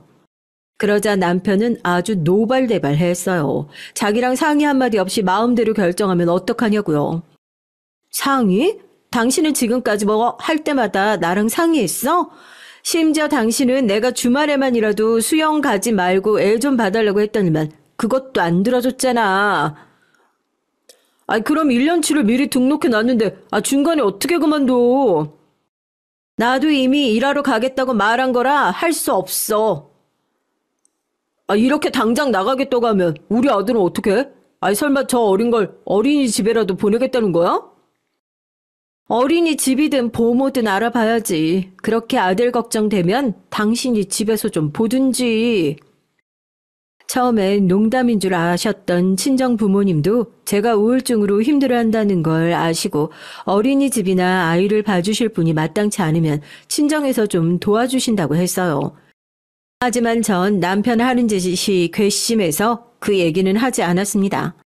제가 좀 세게 나가면 남편이 지난 날을 좀 반성할 줄 알았거든요. 그런데 반성은커녕 오히려 잔머리를 썼더라고요. 저를 일하러 못 나가게 하려고 시부모님까지 동원했어요. 어느 날이었습니다. 시부모님이 갑자기 저를 부르셔서 시댁에 갔죠. 애미야, 너는 정신이 있는 거니 없는 거니? 어떻게 아직 제대로 걷지도 못하는 애를 떼놓고 일을 하겠대? 시어머니는 다짜고짜 저더러 정말 애를 남한테 맡기고 일하려고 하는 거냐고 소리를 지르셨습니다. 전 기가 막혔죠. 아들 낳은 지 1년이 다 되어가도록 지금까지 하루도 봐주신 적 없으면서 이제와 걱정하는 척 참견을 하시니 어이가 없더군요. 어차피 지금까지 계속 저 혼자 키웠고 앞으로도 다 제가 알아서 할 거니까 어머님은 걱정 안 하셔도 돼요. 너 지금 너 혼자 애 좀 봤다고 유세 떠는 거야? 내 아들 너보다 능력 있고 돈도 더 많이 벌잖아. 그럼 당연히 네가 알아서 키워야지.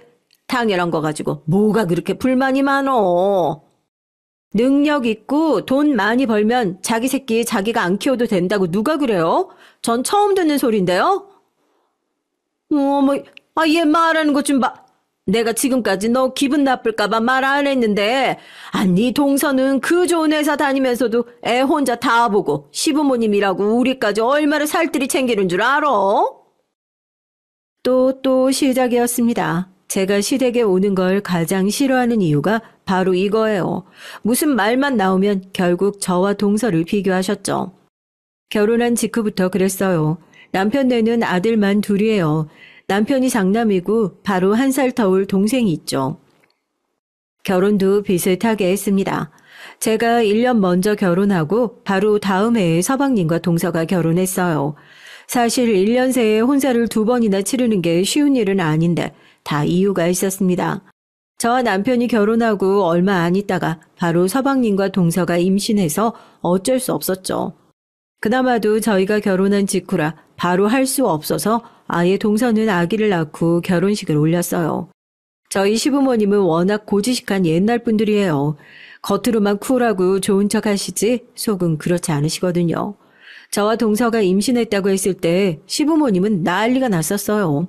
여자애가 얼마나 개념이 없고 대책이 없으면 결혼도 하기 전에 임신부터 하느냐고요. 만나기도 전부터 싫어하셨습니다. 그런데 동서를 만나고 오시더니 180도 태도가 달라지셨더라고요.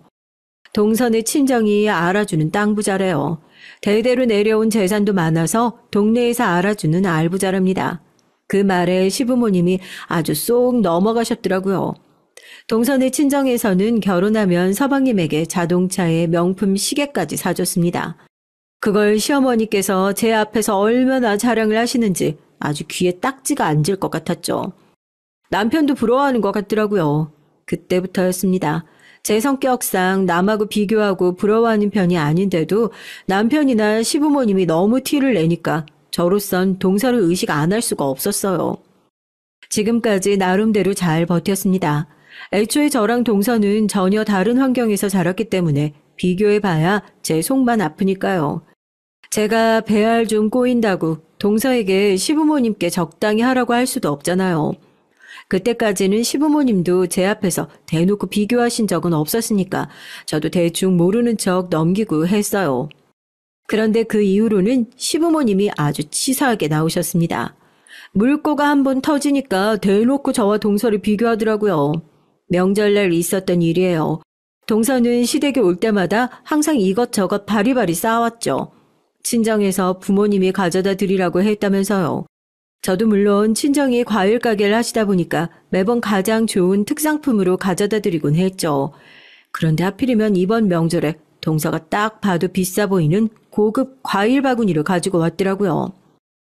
아이고 둘째야, 아유 이게 다 뭐냐. 아유, 난 난생 처음 보는 과일인데. 아버지가 보내셨어요. 이게 백화점에서도 VVIP들한테만 판매하는 정말 좋은 상품이래요. 아이고, 그럼 이건 사고 싶다고 아무나 못 사는 귀한 과일인 거네. 사돈이 과일 가게를 해도 이런 건 구경해 본 적도 없는데 우리 둘째 덕분에 우리 입이 아주 그냥 호강하겠다. 동서가 일부러 그런 거야 당연히 아니겠지만 하필이면 왜 과일인가 싶더라고요. 거기다가 시어머니 말씀이 아주 귀에 거슬렸습니다. 같은 말을 해도 꼭 저렇게 하시나 싶었죠. 거기서 끝이 아니었어요. 동서는 과일로도 모자라 집에 갈 때 시부모님께 돈 봉투까지 드리더라고요. 항상 올 때마다 양손 무겁게 들고 오는 것도 고마워 죽겠는데, 아이 뭘 또 용돈까지 주고 그래. 제가 이번에 새로 맡은 프로젝트가 잘 돼서 보너스 받았거든요. 이건 꼭 어머님 아버님 드리고 싶었어요. 어쩜 우리 둘째 며느리는 이렇게 말도 예쁘게 하는지 몰라. 여자가 이런 맛이 있어야지 남편한테 사랑도 받는 건데. 첫째야, 너도 둘째한테 좀 배워라. 가끔 보면 너는 부부는 부부가 아니라 무슨 친구 같아. 역시 우리 엄마 보는 눈이 있다니까? 나랑 우리 진영이는 부부라기보다 완전 절친이지 절친. 남편이라고 있으면 뭘 하나요? 눈치가 없어도 너무 없는걸요. 항상 저런 식이었습니다. 시부모님이 제게 뭐라고 하면 제 편을 들어야 하는데 항상 농담으로 대충 넘어가곤 했죠. 집에 오는 길에 제가 뭐라고 하면 자기 부모님이라고 자기 부모님 편만 들었어요. 거기다가 시부모님이 동서와 저를 비교하시는 게 아니라네요. 그러면서 하는 말이 제게 피해의식이라도 있냐고 하더라고요. 그뿐만이 아니었습니다. 하루는 제가 조카를 봐준 적이 있었어요. 사실 그것도 제가 봐주려고 했던 게 아니라 좀 급작스러웠습니다. 제가 평일에 일하게 되다 보니까 주말에 할 일이 쌓여 있었거든요. 남편이라도 집에 있으면 애라도 맡기고 편하게 집안일이라도 할 텐데 남편은 여전히 학원 일 핑계로 나가고 저녁이면 수영하러 나갔죠. 그런데 웬일로 그날은 남편이 안 나가고 집에 있더라고요. 전 오늘은 해가 서쪽에서 떴나 싶었죠. 그런데 이 인간이 다 계획이 있었더라고요. 오늘 재수 씨랑 준호가 둘 다 회사에 급한 일이 생겨서 출근해야 한다고 하네. 그래서 지영이는 우리가 봐주겠다고 했어. 이따 재수 씨가 지영이 데리고 올 거야. 서방님이랑 동서가 주말인데도 출근을 해야 하는데 동선의 친정 부모님이 마침 여행 중이시라 조카를 봐줄 사람이 없다고 남편에게 연락이 왔대요. 시부모님도 이런저런 핑계를 대시며 못 봐준다고 하셨고요. 그래서 남편은 저한테 물어보지도 않고 조카를 봐주기로 했다네요. 물론 하나밖에 없는 조카인데 당연히 봐줄 수도 있죠. 그런데 남편이 미워서 그런지 괜히 짜증이 나더라고요. 더 짜증나는 건 남편의 태도였습니다.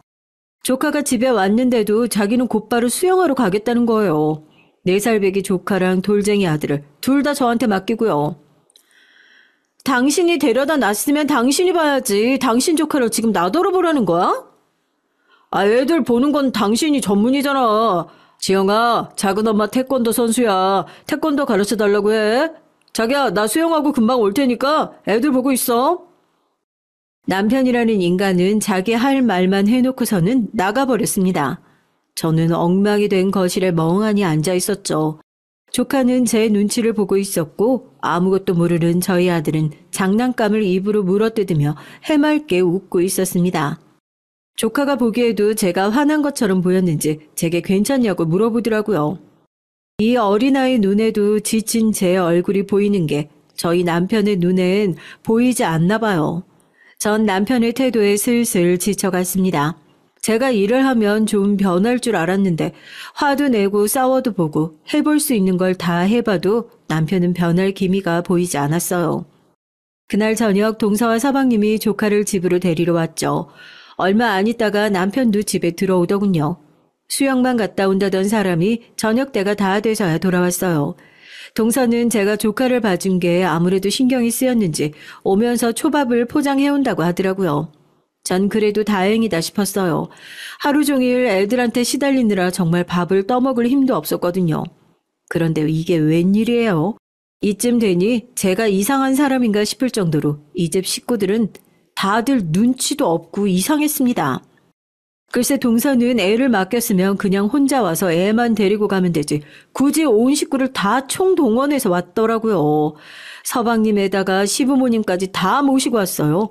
제가 초대를 한 것도 아닌데 굳이 시부모님께 저희 집에 가서 같이 저녁 먹자고 연락을 했다네요. 물론 동서가 저를 괴롭히려고 했다거나 나쁜 의도를 가지고 그러지 않았다는 거 잘 압니다. 하지만 우리 집에 오는 일인데 당연히 저 아이에게 먼저 물어봐야 한다고 생각해요. 더군다나 전 애들 보면서 밀린 집안일을 하느라 완전 기진맥진한 상태였거든요. 진심으로 말 한마디 하고 싶지 않은데 시부모님까지 끌고 왔으니 쉬고 싶어도 쉴 수가 없었죠. 거기다가 더 기가 막혔던 건 남편이었습니다. 그냥 조용히 입 다물고 있으면 중간은 갈 텐데 그 개념 없는 주둥이를 함부로 놀리더라고요. 여보, 하루 종일 집에 있으면서 도대체 뭘 한 거야? 시부모님이 오셨는데 밥상이라도 차려놨어야지. 전 말문이 턱 하고 막히고 말았어요. 세상에 어떻게 저런 인간이 있을까 싶어서요. 당신 지금 그걸 말이라고 해? 내가 놀았어! 하루 종일 애 보느라 화장실도 한번 못 갔는데 어떻게 그런 말을 할 수가 있어? 그렇게 효자짓 하고 싶으면 당신이 밥상 차리면 되잖아. 형님, 제가 생각이 짧았어요. 애들 보느라 형님 힘드셨을 텐데 제가 괜히 시부모님까지 모시고 왔나 봐요. 둘째야. 네가 미안할 게 뭐 있니? 가족끼리 서로 애도 봐주고 모여서 저녁도 먹고 할 수 있는 거지. 첫째, 너는 손윗 사람이 돼서는 조카 좀 봐줬다고 꼭 이렇게 위세를 떨어야겠어? 거기다가 시부모님 왔다고 꼭 그렇게 싫은 티를 내야겠니? 아유, 눈치 보여서 원 아들네 집에 올 수가 있나? 시어머니는 또 시작이었습니다. 안 그래도 피곤해 죽겠는데 듣기 싫은 소리만 늘어놓으셨어요. 저도 더는 모르겠습니다. 남편한테도 남은 정이라고는 없는데 제가 왜 이런 취급을 받고 있어야 하는지 모르겠더라고요. 어머니 말씀대로라면 어머님이 솔선수범해서 애들도 좀 봐주시고 며느리도 도와주시지 그러셨어요? 얘 말하는 것 좀 봐. 이래서 내가 너 처음 봤을 때부터 싫었던 거야. 맨날 남자들이랑 우르르 어울려 다니면서 운동만 했으니 아는 게 뭐가 있겠어. 엄마 고정하세요. 여보 뭐하고 있어. 빨리 어머니께 사과드려. 정말이지 엉망진창이었습니다. 시어머니든 남편이든 정말 다 꼴보기 싫었어요. 그런데 그때 시어머니께서 제게 다가오시더니 바로 옆에서 혼자 뭐라고 중얼거리셨어요. 아유, 무식해. 내가 어쩌다 저런 무식한 년을 며느리로 봐가지고 애까지 낳았으면 어떡해. 이제 와서 쫓아낼 수도 없고. 어머니, 지금 뭐라고 하셨어요? 저한테 무식한 년이라고 하신 거예요? 얘가 지금 뭐라는 거야? 내가 언제 그런 소리를 했다고 사람을 모함하고 그래? 전 똑똑히 들었습니다. 어머니께서 제게 속삭이듯 중얼거리는 소리를 분명히 들었어요. 그런데 시어머니는 오히려 제게 거짓말을 한다면서 딱 잡아떼더군요. 첫째, 너 아주 무서운 애구나. 내가 요즘 힘들어 보여서 나도 웬만하면 네 편 들어주려고 했는데 아무리 시어머니가 싫어도 그렇지 어디 감히 시어머니를 모함해. 내가 너희 시어머니랑 40년 넘게 살면서 욕 한마디 하는 걸 들어본 적이 없어. 제가 그런 걸 가지고 왜 거짓말을 하겠습니까? 전 명확하게 들었어요. 거짓말하는 건 시어머니였습니다. 전 그날 알아챘습니다. 제가 지금까지 시어머니에 대해 너무 몰랐다는 걸 말이죠. 시어머니는 제가 생각한 것보다 더 독하고 무서운 분이셨어요. 어느 날이었습니다. 친정 부모님께서 김장을 했다고 김치를 가져가려고 하시더군요. 전 퇴근길에 친정에 들렀죠. 그런데 부모님께서 굳이 시댁에 가져다 주려고 따로 김치를 쌓아 놓으셨더라고요. 저는 가게 하면서 매번 김장하기도 힘들 텐데 뭐하러 저희 시댁까지 챙기냐고 볼멘소리를 했어요. 그러자 친정 어머니는 제 걱정을 하시며 사돈이라고 매번 해드리는 것도 없는데 김치라도 가져다 드려야 시부모님이 저를 예뻐해 주시 않겠냐고 하시더라고요. 내가 너를 너무 아들처럼 키워서 시댁 가서도 선머슴처럼 굴까봐 걱정이다. 자고로 여자는 시부모님 사랑받고 남편 사랑받으면서 살아야 마음이 편한 거야. 힘들고 싫어도 참고 시댁에 잘해. 너무 속상했어요. 당시에 저는 진지하게 남편과 이혼해야 하나 말아야 하나 고민하고 있었거든요. 전 이래저래 심란한 마음으로 김치를 가지고 시댁에 갔습니다. 그런데 말도 안 되는 광경을 보고 말았어요. 시어머니가 1층에 사는 세입자와 말씨름을 하고 있더라고요. 그런데 그 내용이 충격적이었습니다. 젊은 아가씨가 말귀를 못 알아먹네. 내가 월세는 남편 통장으로 보내고 관리비는 내가 따로 받으러 올 테니까 현금으로 달라고 했잖아. 아니, 요즘 누가 현금을 가지고 다녀요? 자꾸 귀찮게 왜 그러세요? 집주인이 그렇게 하라고 하면 그렇게 할 노릇이지. 뭐가 이렇게 말이 많어? 아줌마, 지금 저한테 갑질하시는 거예요? 자꾸 이러시면 저 주인 아저씨한테 다 말하고 방 뺄 거예요. 전 혹시나 시어머니가 젊은 아가씨랑 싸우기라도 할까봐 걱정돼서 바로 말리려고 김치통을 내려놨습니다. 그런데 그때였어요. 아가씨가 집을 나가겠다고 하자 곧바로 깨갱하시더니 생각지도 못한 말을 하더군요. 아가씨, 내가 갑질을 하는 게 아니라 내가 내 사정 아가씨한테 다 말했잖아. 내가 너무 급해서 그래. 관리비는 내가 남편 모르게 써야 될 때가 있어서 그러는 거니까 다음 달에는 꼭 현금으로 준비했다가 나한테 줘요. 시어머니에게 뭔가 비밀이 있는 것 같더군요. 전 이 좋은 기회를 그냥 놓칠 수 없었습니다. 전 시어머니에게 다가가 물었죠. 관리비를 왜 시아버지 모르게 받으시려고 하냐고요. 그러자 시어머니는 눈을 동그랗게 뜨시며 당황해 하셨어요. 저더러 왜 연락도 없이 왔냐고 소리까지 지르시더라고요. 그러더니 금세 꼬리를 내리셨습니다. 자존심 센 시어머니가 이렇게까지 하는 걸 보니까 보통 일은 아닌 것 같긴 하더라고요. 그게 사실은 내가 빚을 진 게 있어서 돈을 좀 급하게 메꿔야 돼. 근데 너 이 일은 절대 너희 시아버지한테 비밀이다. 알면 나 정말 쫓겨나.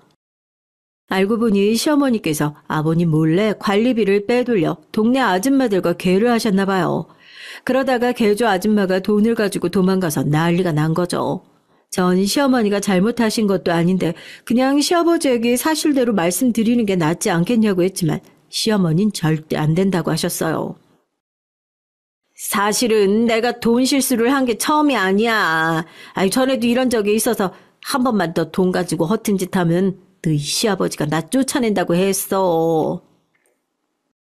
전 처음 듣는 얘기였는데 남편 대학교 때 시어머니가 다단계에 빠져서 된통 당한 적이 있었답니다. 사기꾼들이 작정하고 어머니를 속여서 당시에 입주하기로 했던 아파트에 못 들어갈 정도로 심각했다네요. 아파트만은 포기할 수 없었던 시아버지가 무리하게 중도금을 내느라 남편이 대학 등록금이 없어서 한 학기 휴학까지 했다고 하더라고요. 그때 시아버지가 돈 구하러 백방으로 돌아다니며 스트레스를 너무 받아서 원형 탈모까지 올 정도였대요.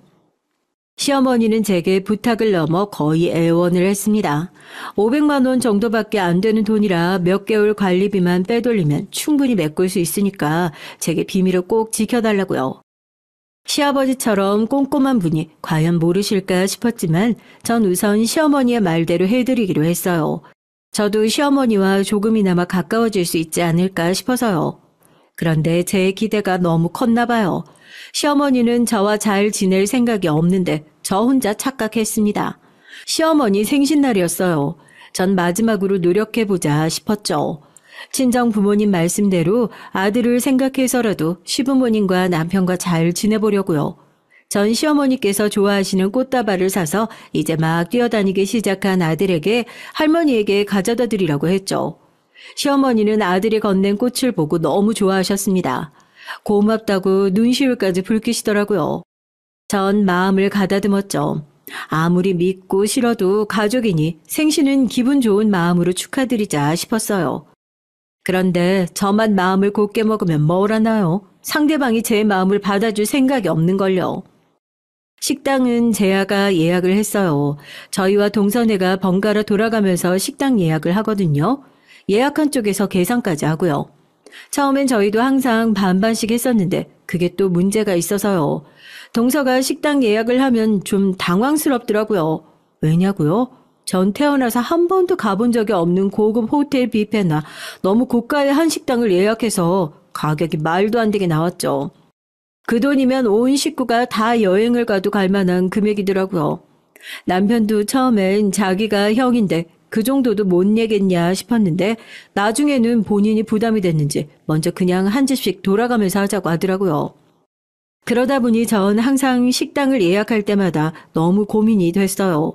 지금까지 동서가 예약한 곳들하고 비슷할 수야 없지만 그래도 너무 차이가 나면 민망하니까요.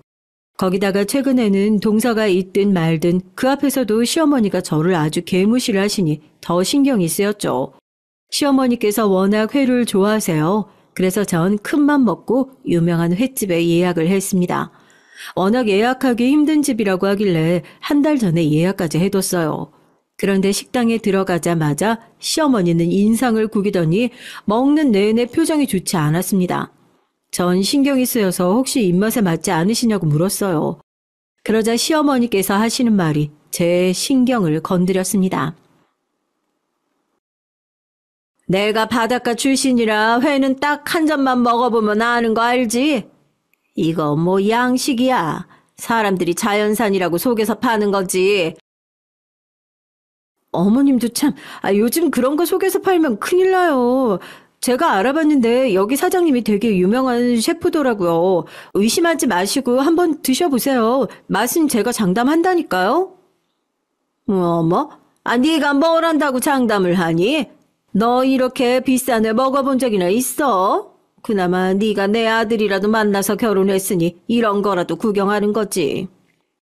전 금방이라도 얼굴이 터질 것처럼 빨개졌습니다. 남편도 민망했는지 웬일로 시어머니에게 한 소리 하더라고요. 엄마, 좋은 날 무슨 그런 소리라고 그래.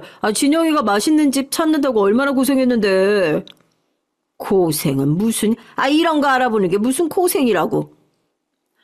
어머니, 여기 저도 아는 집이에요. 여기 셰프님이 TV에도 나오고 진짜 유명한 분 맞아요. 그래? 뭐 우리 둘째 며느리가 아는 집이면 진짜 유명한 집이 맞긴 맞겠네. 아이고, 이 옆에 내가 자식들이 사주면 그냥 맛있다고 하고 먹으면 되지. 왜 괜히 분수를 떨고 그래? 전 주먹이 불끈 쥐어질 정도로 화가 났습니다. 평소 같으면 한마디가 아니라 100마디도 했겠지만 날이 날인 만큼 참았어요. 다른 가족들도 제 눈치를 보느라 어쩔 줄 모르고 아이들도 있으니까 괜한 일 만들지 말자 싶더라고요. 그런데 저와 시어머니는 애초에 만나면 안 되는 사람이었는지도 모르겠습니다. 제가 참으면 뭐 하겠어요. 시어머니는 전혀 조심할 생각이 없으신 분인데요. 발단은 시어머니께서 또 저와 동서 사이를 비교하셨어요. 식사가 거의 끝나갈 때쯤 저는 시어머니에게 봉투를 드렸습니다. 이번에 신경 써서 50만 원이나 넣었거든요. 항상 저더러 능력 없다고 무시하시니 저도 이 정도는 할 수 있다 보여주고 싶어서요. 그런데 이건 웬걸 동서는 정말 따라갈 수가 없었습니다. 글쎄 저희 아들만한 쇼핑백을 꺼내더군요. 심지어 쇼핑백에 박힌 로고가 자그마치 샤넬이었어요. 시어머니 생신이라고 동서는 비싼 명품백을 사들고 왔더라고요. 쇼핑백에서 가방이 나오자마자 시어머니 눈이 희번덕해졌습니다. 어머, 이게 뭐야? 샤넬백이잖아. 엄마, 이거 엄청 유명한 거야. 500도 넘는 거라니까. 500? 어머, 둘째야, 나 태어나서 이런 거 처음 들어봐. 너무 고맙다. 아우, 진짜 내가 우리 둘째 며느리 때문에 살 맛이 난다니까.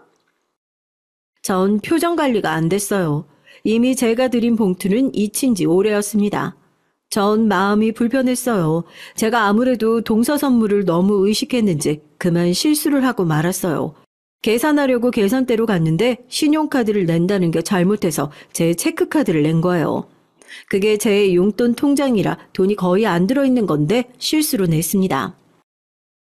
손님, 잔액 부족이라고 나오는데요. 다른 카드 있으십니까? 하필이면 그때 시어머니가 뒤따라 나오시다가 카운터 직원분의 말을 듣고 말았죠. 전 정말 쥐구멍이라도 숨고 싶었습니다. 하필이면 그런 실수를 시어머니 앞에서 해버렸는지 모르겠어요. 전 애써 정신을 차리고 다시 카드를 꺼냈어요. 어머, 죄송해요. 제가 정신이 없어서 카드를 잘못 냈어요. 이거로 결제해 주세요. 그때였습니다. 시어머니께서 또 제 뒤에서 혼자 중얼거리는 소리가 나더라고요. 그 소리는 제가 똑똑히 들었어요. 아이고, 내 팔자야. 어디서 저런 구질구질한 년이 며느리라고 들어와서는 빨리 이혼을 시키든가 해야지. 거지 같은 년 같으니라고. 제가 듣기를 바라셨는지도 모르겠어요. 혼잣말이라고 하기에는 제게는 분명하게 들렸거든요. 그 순간 전 이성을 잃고야 말았습니다. 도저히 시어머니와는 상종하고 싶지 않았어요. 정 그대로 몸을 돌려 이를 쑤시며 나오는 남편에게 달려가 냅다 뺨을 갈겼습니다. 왜 그렇게까지 했냐고요? 그렇게라도 안 하면 시어머니 뺨을 내리칠 것 같았거든요. 당신 지금 뭐 하는 거야?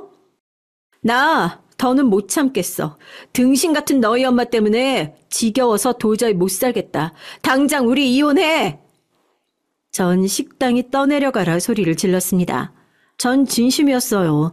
어차피 남편도 제가 이런 취급까지 받으며 살만한 가치가 있는 남자는 아니니까요. 너 도대체 뭐 하는 짓이야? 시어머니한테 뭐 등신? 제 행동에 시아버지께서 화를 내시며 소리를 지르셨습니다. 저더러 지금 당장 잘못했다고 머리를 조아리지 않으면 다시는 제 얼굴을 안 보시겠다더군요. 저도 바라던 바였어요. 네, 아버님 말씀 잘하셨어요. 저야말로 저는 이 집 며느리로 도저히 못 살겠네요. 잘난 아드님이랑 이혼해 드릴 테니까 걱정하지 마세요. 여보, 왜 이래? 당신이랑 내가 이혼을 왜 해? 남편은 지금까지 제멋대로 살아놓고 이제와 이혼은 하기 싫은가 보더군요. 하지만 전 남편 말은 아예 들리지도 않았습니다. 난 아주 오래전부터 생각한 거야. 며칠 내로 이혼 서류 보낼 테니까 사인해. 얼씨구, 지가 어디서 내 아들 같은 남자를 만난다고 주제도 모르고 먼저 이혼 얘기를 꺼내고 있어.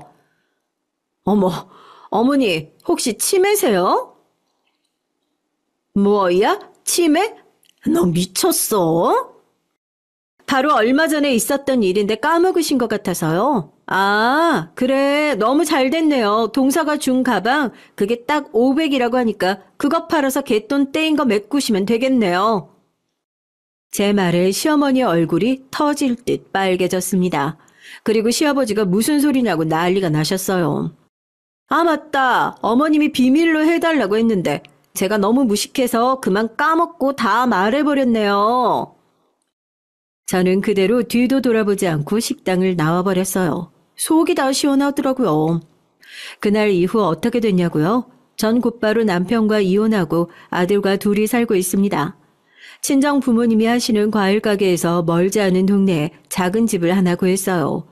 물론 집도 좁고 먹고 살기도 빠듯하지만 마음만은 편했습니다. 큰 집에 살 때랑 다른 게 없었거든요. 예전이나 지금이나 똑같이 아들과 둘 뿐이었으니까요. 전 이렇게 좋을 줄 알았으면 진작에 이혼할 걸 그랬어요. 남편도 남편이었지만 그 음흉하고 꼴 보기 싫은 시어머니 얼굴 안 보고 사니까 절로 힘이 나고 예전에 제 모습이 돌아오더라고요. 시어머니 앞에서는 이상하게 제가 아닌 것처럼 항상 주눅이 들어 있었거든요. 전 이혼한 지금이 예전보다 훨씬 좋습니다. 앞으로는 원래 제 모습대로 당당하게 아들을 위해 더 열심히 살 거예요. 여러분들이 저 많이 응원해 주세요. 저의 긴 얘기 들어주셔서 감사합니다.